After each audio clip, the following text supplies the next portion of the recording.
Thanks for having me. Well, in the spirit of self-care, this is the last talk of the afternoon. Great place to be. But I know that we just sat down. Why don't we just all stand up and I'm sure all of us are in yoga or some kind of Pilates program, but if we just stretch up and out and over.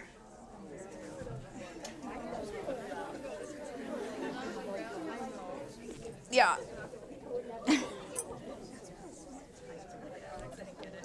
When you feel good and stretched, you can sit back down. You know, there's the story in the New Testament about Paul, how Paul's preaching and someone falls out the window to their that literally happened to me. Not out a window, but I was preaching in a very elderly congregation once. And all of a sudden, a man about halfway back just went completely still. And they came in, and the ushers brought chairs, and they whisked him out.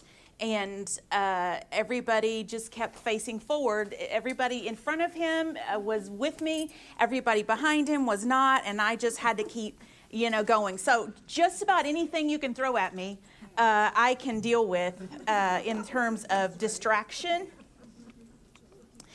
But hopefully that situation won't repeat itself. Was he okay then? Did he die? Oh, that's a good detail to add. No, he was fine. He fainted. He had fainted. It's this big church in Anderson, Indiana, and it has one of those Episcopal vaulted pulpit. It's my favorite place to preach. You can take your shoes off. Nobody knows. And I was there, and I thought, I see this man. I keep thinking, it's like Paul, the man falling out the window. And but you have to the show must go on, is my whole point. I'm so glad to be here. I am just such a huge fan of Dr. Kowick, of Dr. Barr, of Dr. Glenn, also of yours. But I have trouble pronouncing your last name, so never mind that I've been in Greek since I could remember. But I'm such a fan of this work and what you all are accomplishing, and it's just such a delight to have a forum where we can come together and talk about the stories of women. I don't know if you are people who've brought your dissertation topics forward to committees and such yet, but those committees, those folks are not always as enthralled by the information we present as this group is. And so it's very refreshing to be in a room full of people who care about what you care about. And so I'm just very grateful for the opportunity to be here. Well, I have been working in the area of early church holy women for so long. I am in that stage of my dissertation. I have a doctor of ministry. I'm completing a PhD, because why not? But in between those two degrees, I had a son, and I have a 10-year-old. So in between basketball practice and football season, while we're early in spring training for baseball, I get a few thousand words in. You know what I mean? So I have everything in pile. Some of you can relate. Everything is just sort of out there, and I'm trying to get it to stick together. But what I've been trying to work on for all these years is a monograph of Prisca. You may know her as Priscilla. I did my undergraduate at a school in Tennessee. You'll hear that come out. I'm from Nashville, Tennessee. And I was actually political science undergrad. Felt a call into ministry. Church of God is my tradition, which is Wesleyan holiness. And we've always had women preachers. In fact, my father was 12 years old before he ever heard a man preach. He just thought that what women did. Home church I grew up in was started by a woman and her 4 sisters. So I never grew up without the framework that I could be used of God in this way. It wasn't my plan. It wasn't what I was studying for, but I grew up with that kind of worldview. And I really think that matters. because then it allowed me to ask questions that if I'd grown up with a different worldview, I might not have been able to ask. I want to confess to you today that I'm a woman, and I have a bias when I look at these texts. I want to hear the voices of these women, and I've done hard work to excavate, to dust off the sand, and to hear these voices and to lift these voices out of the catacombs, out of cathedrals, out of, pieces, parts of epigraphy here and there. Because I want these women to have a platform, to have a hearing, because I think our lives are better off for it. Spent most of my time working with Prisca, and what I have continued to beat my head against is the methodology. I think that the methodology, we were talking about this today, Josephine, I was typing so fast, the methodology that we approach history with is problematic. It would be much simpler to just write a dissertation on Prisca. But I'm also trying to critique the methodology with which we ask the questions. And the reason is because our current methods do not afford us ways of engaging with stories for which there may be no written record.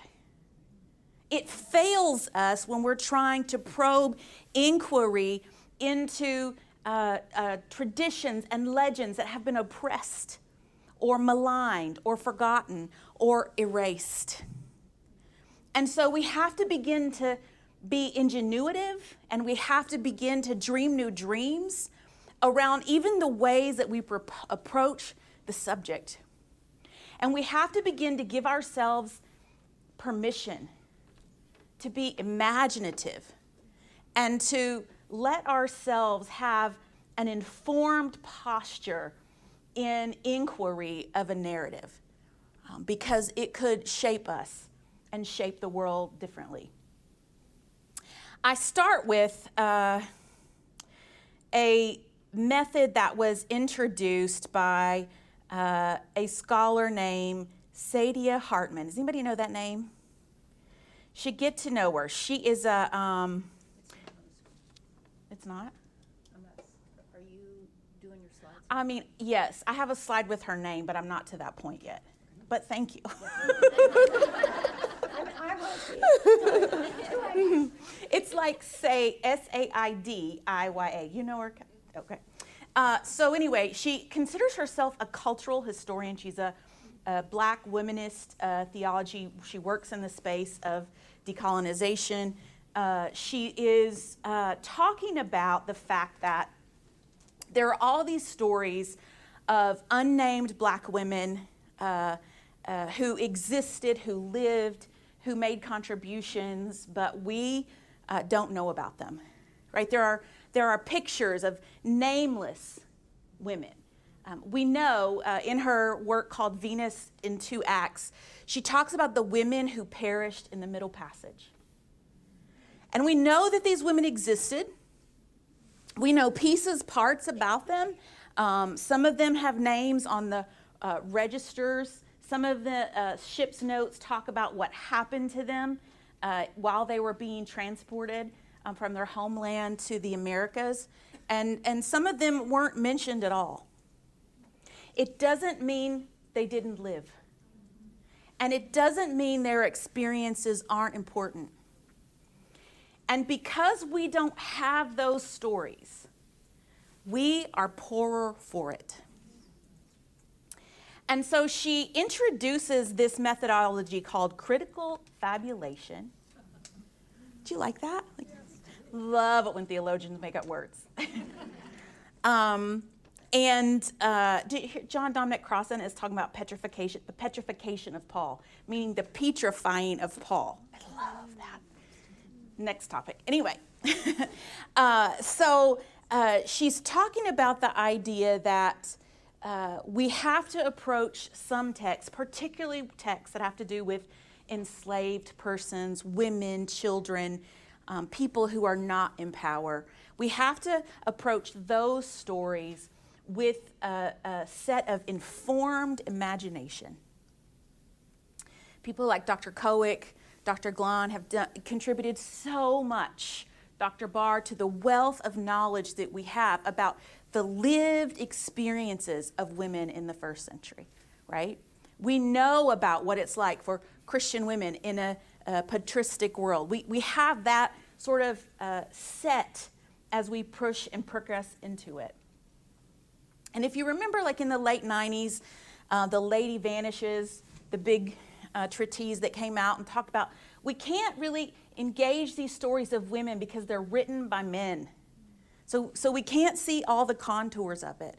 Now, on the other side of Kowick and Osiek and Glahn, we now begin to have a fuller picture, Kate Cooper, right, of the lived experiences that help us begin to put skin on the skeletons that we had of stories, the glimpses that we had, the idea that what we are putting together may be like a serial portrait, right, where we're just taking a piece here and a point there, and we can knit those together.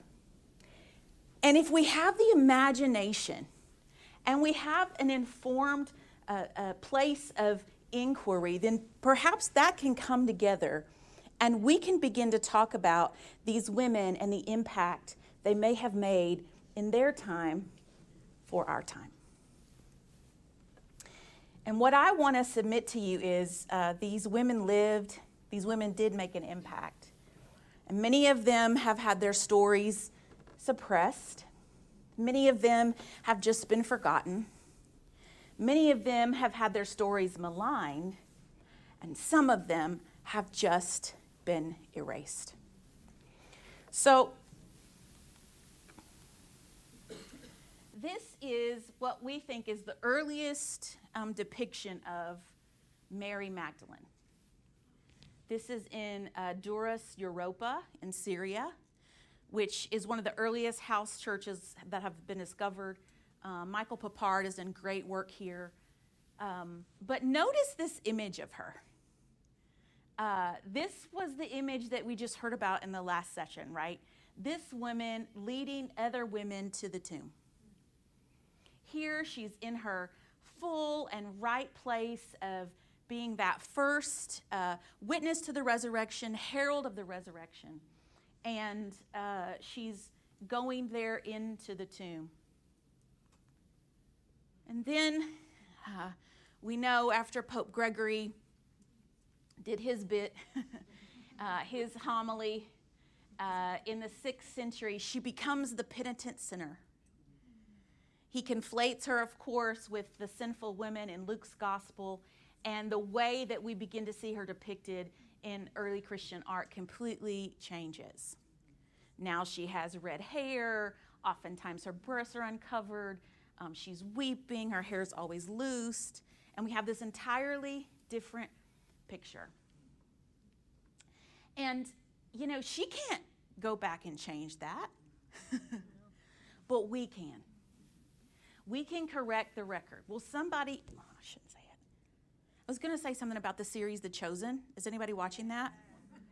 Is it wonderful? Okay. But isn't she depicted as a prostitute? She's depicted as a woman who was healed of demons, but one that they did like allude to that being one of the problems. Yeah. Right? But okay, yeah. I should watch it before I critique it. She's a great character. All right. Anyway, tell your friends. My friends at the Junia Project posted today on their Instagram. In Sunday morning when you preach, tell everybody you know Mary Magdalene was not a prostitute. That's your service announcement. I mean, who wants to be remembered as a prostitute? Right. My stepmother is Greek Orthodox, and every year she dyes the Easter eggs red, right? They have their Orthodox Easter. We say Nestic. But I say, Georgia, why do you dye the Easter eggs red? She has no idea, right? It's because the story, right, of Mary Magdalene turning the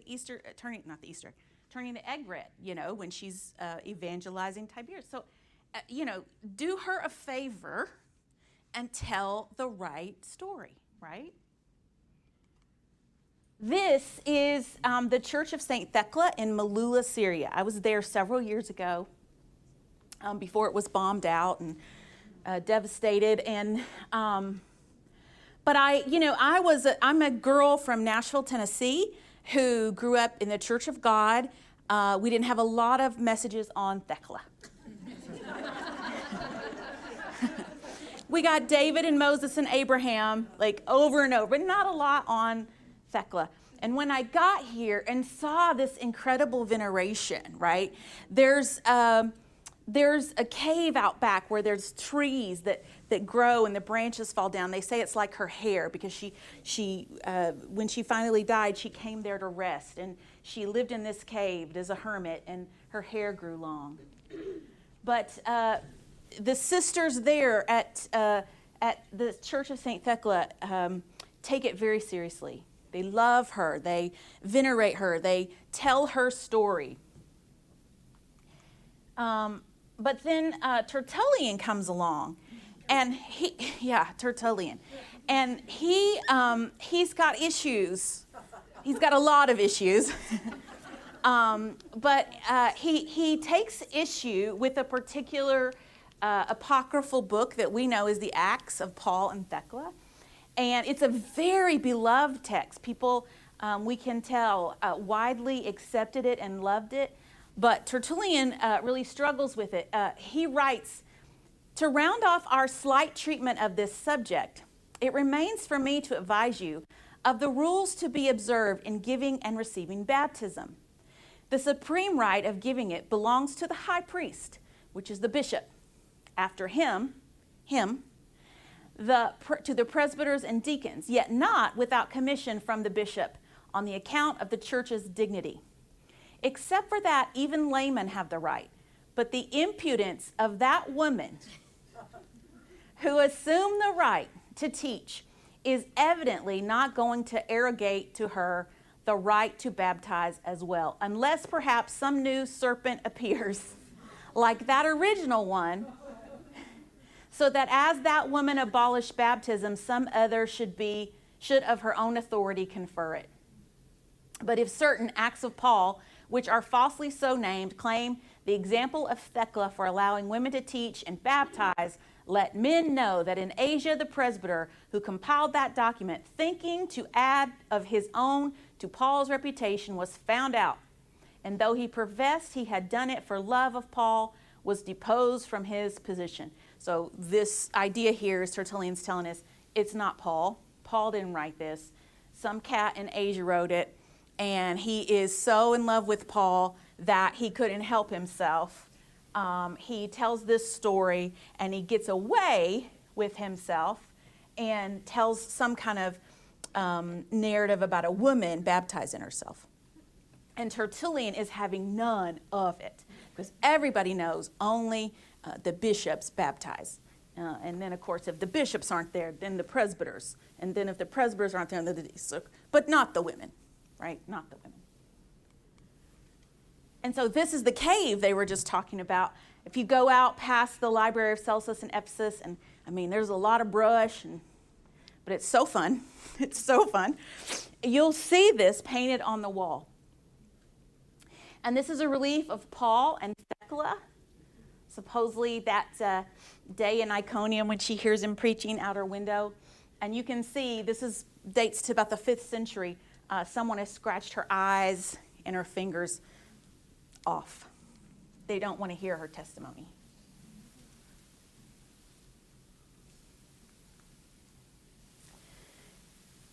In the city of Rome, under the teeming streets where people flock for all kinds of religious reasons and to shop Louis Vuitton and Fendi and all that stuff, is a real subterranean world. And it consists of catacombs. And the catacombs are places, of course, where early Christians were buried in effort to preserve their remains. The queen catacomb of the city is called Priscilla's. And it has a lot of interest for us. It's been the subject of lots of feminist scholarly fodder for the last several years. This is a famous piece of relief from the Priscilla's catacombs, and I was just there last summer. And I have a picture. I don't know if I included it in here, but I'm telling my students about what we're going to see and what this is.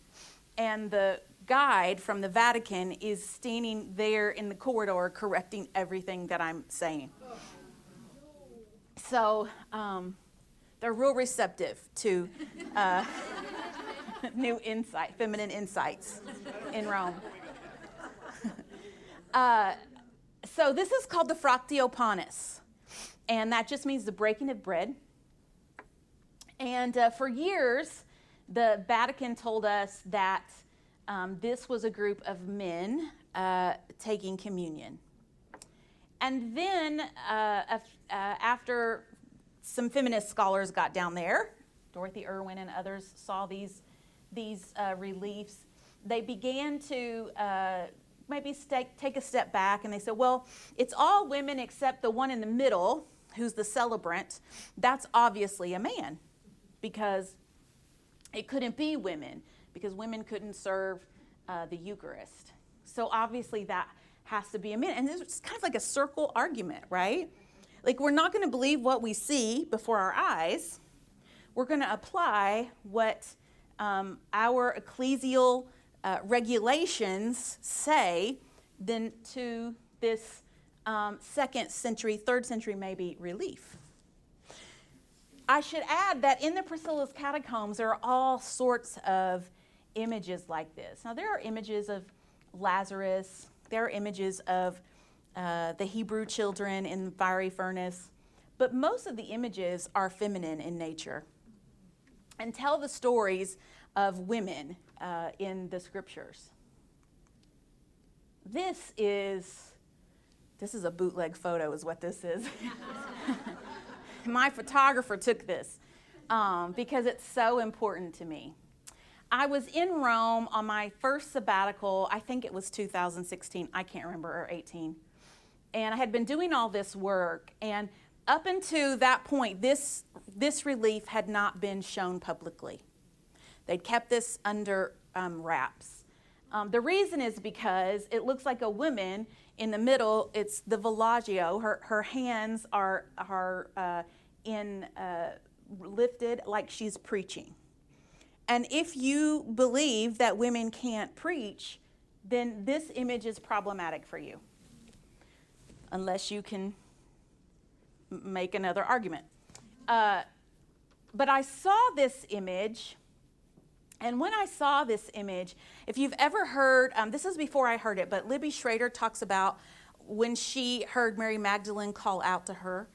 I had been studying Prisca. I was there doing my sabbatical, and I walked into this cubiculum, and I saw this image, and I just said, it's her. It's her. There are 3 images here, and the one in the center is the woman with her hands lifted in prayer. The one on the right here, I don't know if I have a pointer. The one here with the many people is what we think is a marriage ceremony. I argue this is her marriage to Aquila, which is a pretty big deal in her life. And then this is a woman with a child. Here's what we know.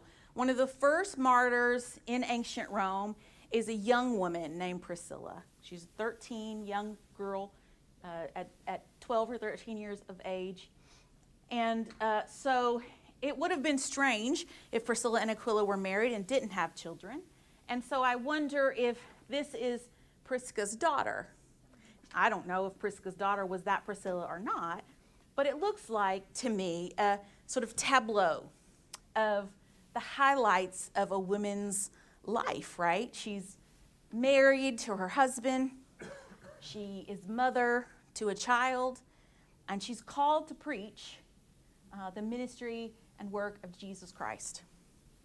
And if you have that story, and if you've done that research and you know who she is, then you stand there in a catacomb named Priscilla, next door to the Fractioponis and all this feminine imagery, and you look up at that particular relief, and that's the conclusion I want to make. I want to tell you that as I've done my research, what I've learned is I'm not the only person who made that assumption. In the 16th century, a guy named Antonio Bossio is kind of like the father of archaeology, only they need to talk bad about him now because that's just what you do in 2025 about the 16th century archaeologist. You know, they didn't have good practices. They went down there with their devotional hearts, with their connection to the text, and they were swayed by that, okay? But what Bossio writes is that the woman in the act of praying with her arms open, Saint Priscilla, matron who founded that cemetery, and that was to be the cubicle of God. She and the saints, Virgins Praesidae and Pudenziana, and others of her family were buried. Returned to the house, he realizes that the cubicle was visited by him on January 16th, on which day the church celebrates Priscilla's birthday. The coincidence strikes him strongly. It comes to mind, holy is the feast recurring on that day, and is confirmed in the opinion that the one found is the Priscilla's burial place. This is from Bossio's notes in the Roman Soterrana, and I had to Google translate it from the Latin to put it up here for you, so that's why it's a little bit bumpy. But he's in there digging around. Imagine this. Crawling around on his hands and knees with nothing but a little oil lamp. I don't know how they did it or survived. And he comes home and he has this impression, wait, I know exactly what that was. I know exactly what this image was. It's Priscilla, right? And it's her feast day. And he recognizes that. His devotion, his understanding of the scripture, his study of the text points him in the direction of then decoding what this image is. Again today, very bad practice. Then this is De Rossi. And De Rossi is digging around down there in the 1800s. And this is his quote. And this is from the Bulletin of Christian Archaeology, 1888-89. I'll read it for you because it's so good. He writes, "From Pudenziana in the cemetery of Priscilla, to which cemetery I attribute the entire group, which begins with the couple Aquila and Prisca. Part of the bodies of the latter were given to the church of their name on the Aventine Hill." We'll get there in just a second. "Small relics were distributed to different people and churches. Rabbano Moro obtained them from Poma in the year 836 with the express mention that they were relics of the apostles Aquila and Priscilla, friends of Paul. And he himself testified it in the epigram which he wrote for the apse of the church of St. Peter in Fulda. Paul names the houses of Aquila and Priscilla. If I thought I should pay attention to this information in 1867, long before the explorations and discoveries in the cemetery of Priscilla, much more will I not consider having to ignore it today. After the numerous epigraphs of that illustrious necropolis have provided and provide us with so much evidence of their very ancient age and close apostles." Remember, everything's about apostolicity, that you can connect it to an apostle, to that age. "Therefore, nothing prevents me from admitting, indeed, everything leads me to believe true, that Aquila and Prisca, so famous in the history of the origins of the Roman Church and its age, were buried in that cemetery." Full stop. Apostolistica, and that their relics and that of the Aquiline associated with them were then extracted in the 9th century, nor will I fail to note that in the equally ancient cemetery called Ostriano, we find an Aquila Prisca among the faithful of Rome. Now, All right. What he's saying is, there's lots of pieces, parts, but I'm certain that Aquila and Priscilla, the ones who are so important in the New Testament story, were buried here.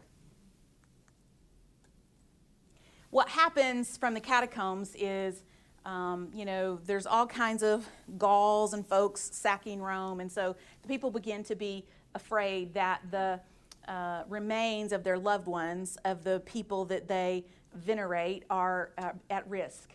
And so they begin to move those remains into the churches. And by the 9th century, he's telling us that Prisca and Aquila are transmitted to their house, or to the church that's over their house on the Aventine. Did you all go here? Mm-hmm. Yeah. So this is Santa Prisca on the Aventine Hill. When I was here last summer, I was so excited to show my group. And it was my first step. I was back in Rome since my sabbatical. And I stepped off the bus to show them where I had been staying, because I stayed right there on the Aventine Hill so I could get in and out. And I fell off the bus, busted my face, broke my Tom Ford glasses. Yeah, on my first 10 minutes in Rome. But it wasn't a sign. It wasn't an omen, no. Then we went up the hill and we got to see the Santa Prisca. But this is a church which is believed to be built upon the site of their house church. We think that because Bosio writes of this, Giovanni Battista Rossi writes about this, that there are relics found there that they believe belonged to the couple. There is a nameplate that's discovered not far from there that names Pudens, and they believe he figures into their family tree as well. I'm not going to go into all that. This is inside the church. And then there on the nave, there's this beautiful portrait of Peter baptizing Priscilla. And if you think about it, well, that makes sense, because Priscilla and Aquila begin in Rome, right? They leave because of Claudius' persecutions. They flee. They go to Corinth, which is where they meet Paul. When they meet Paul, then he has life and ministry with them. He sends them ahead of him to Ephesus. They kind of set up shop there. And then, if we're to believe 2 Timothy, he sends them back to Rome. They go back to Rome because he's got to make certain that he gets the Roman church behind him before he goes back to Jerusalem to face the Jerusalem Council. He needs their money to help him press on into his missionary journey into Gaul, and he needs their favor as he faces the council. And so it would make sense that she had a relationship with Peter, because we know Peter is in Rome. And then we have a text that is the Bodmer Codex, the Coptic Bodmer Codex, that tells us that the couple are in Ephesus. It's about the Acts of Paul, and he is, there's some stories of where he fights a tiger, but he comes back in spirit to visit them in their church in Ephesus. What we know is what's been proven, not by me, but by Richard Fellows and Dominika Kurik. Comments. Her name is Polish, and I have a struggle with it. I took Greek and Hebrew, not Polish. Even though my last name is Polish, it's my husband's. What they've proven is that in the text there is a bias in the Western text, particularly regarding women's names. Prisca's name is before Aquila's 4 of the 6 times that it shows up, except in the Western texts. And these are tables, I can send them to if you want, that demonstrate the different manuscripts where there's been a reversal of names. That in early manuscripts, the female names precede the men's names, and then in the Western text, later manuscripts, it's been reversed.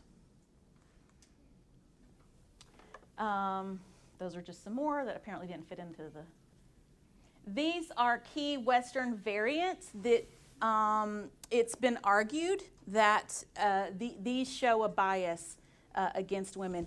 When I talk about bias, what I'm talking about is just little nuanced things that nobody but text critics care about.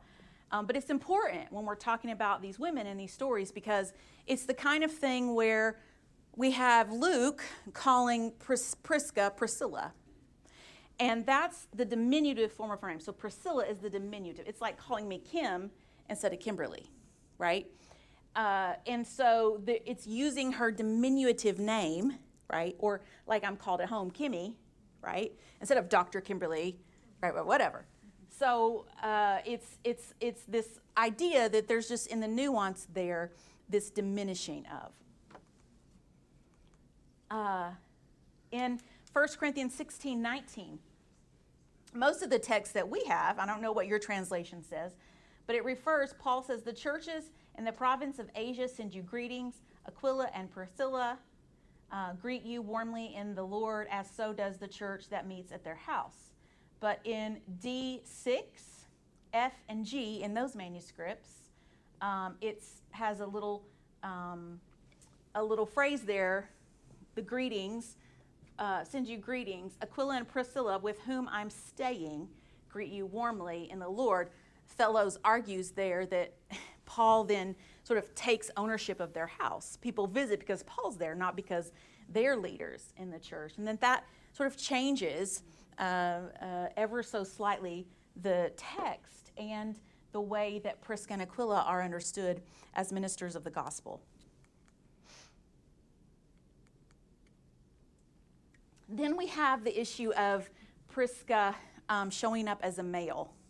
Now, I don't know what's worse, being called a prostitute or a man, but both of them are pretty bad, you know? Like if you're a woman who's been this significant leader and you've traveled with Paul and he said you risk your neck for the sake of the gospel and all the Gentile churches give thanks for you. You're named 6 times in the New Testament canon by men who really didn't care about naming women. What happens is at Romans 16:3 and 2 Timothy 4:19, Prisca is given in the accusative, the priskon, which makes her gender ambiguous to Greek speakers who were unfamiliar with the Latin name. I struggled for years. Like, why is she showing up as male? We have this too with Junia, right? Junias. But Fellow shows that the sexist assumption that Priscon was a man was widespread among Greek speakers. No disrespect to the Greek speakers. Early cases of masculine versions of Prisca's name are found in P46 and in Sinaiticus. Furthermore, male companions of Paul called Priskos are given by pseudo-Epiphanius, a work attributed to Pompilius. So in the 4th century, we have this witness from pseudo-Epiphanius. Josephine, say that 3 times. That says, it's called the Indices Apostolorum, and it lists the bishopry, those who lead after Paul. And in there it is listed Priscus of Colophon, which is near Ephesus, and Junius of Apamea, which is near Syria. Now we know that there are 2 leaders in the Pauline circle who were women, right, who are in leadership. We can think about maybe Lydia was also the leader of the church in her city. Some might use the word bishop for that if they were daring and not at Wheaton College on the afternoon. But think about that. Then you have these 2 named women, but it's the male form of the name because by the 4th, 5th century, the memory has been flipped, right? And it's just as easy as those little things. Sadia Hartman asked the question, who is suitable of being an historical subject? And who decides, right? We can study this person in Scripture because we're able to use these methods to do it, right? And I can just tell you from years of experience that if you don't employ a certain form of methodology, a lot of folks in a traditional academic setting will not take you seriously. Maybe what we have to do is we have to go through those motions, demonstrate we understand those methods, but also argue that they fail us in terms of study of women, of the enslaved, of children. Who decides who's a proper subject for study? And how do we write an account of nameless figures? Nameless figures that are important, right? Stories of people that we don't want to miss the impact of what they did, the lives they lived, but they weren't ever given a name, right? Like Paul in Romans 16, right? The brother of Julia, or, sometimes it's just you're called by your relation. And that happens to women all over in the ancient record, who they're married to, who they're daughters of. What Sadia Hartman says is the fact that we don't have a full picture is not a deterrent. It's an incitement. And what that means for us is that those are the areas where we need to push up our sleeves and go to work. And to do that, we're going to have to realize that we are tilling untilled ground. We are using new methods. We are thinking ingenuitively, and some might say outside the box. But that's okay, because it is these new paths. It is the opportunity to dream new dreams that might help us get to a place where we can believe her story. Thank you.